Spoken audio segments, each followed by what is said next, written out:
kusalia nami. Familia ambazo zimekuwa zikijistiri katika shule kadhaa eneo la Transmara Kusini, kaunti ya Narok, baada ya kuhama makwao kufuatia mapigano ya kijamii zimenufaika kwa msaada. Msaada huo ulisambazwa katika maeneo matatu, ikiwa ni pamoja na shule ya msingi na sekondari ya Oloitong ambapo familia 93 zilipata msaada huo, shule ya Isokon ambapo familia 34 zilipokea msaada, na shule ya msingi ya Sankali ambako familia 92 zilinufaika. Elvis Kosgei anaarifu zaidi. Ghasia zilizozuka mwezi mmoja uliopita zimesababisha watu 7 kufariki na uharibifu wa mali, jambo lilolazimisha wakazi kutafuta hifadhi kwenye kambi.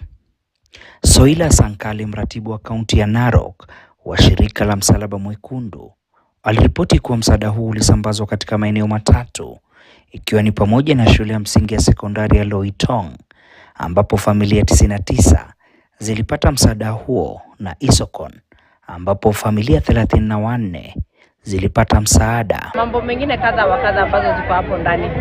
Kwa hivyo tunashukuru viongozi wa hizo vijiji ambao wameweza kutusaidia kupanga kila watu, na tunashukuru sana.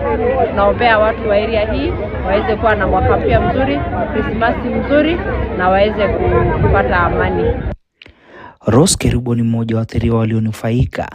Alieleza shukrani zake kwa msaada huo, akisema kuwa umemrudishia matumaini ya kumwezesha kusonga mbele.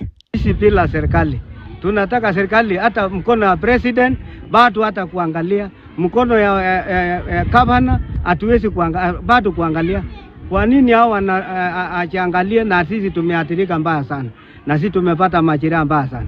So kwa hivyo serikali mkuje kuangalia sisi na kuja hata kupata kulinda sisi kwa maboma. Sisi tukirudi tutarudi na serikali mpaka pale, ituwezi rudi bure.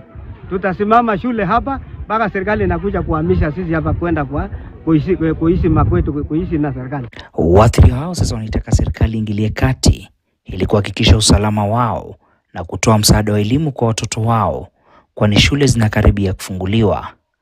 Elvis Kosgei, KTN.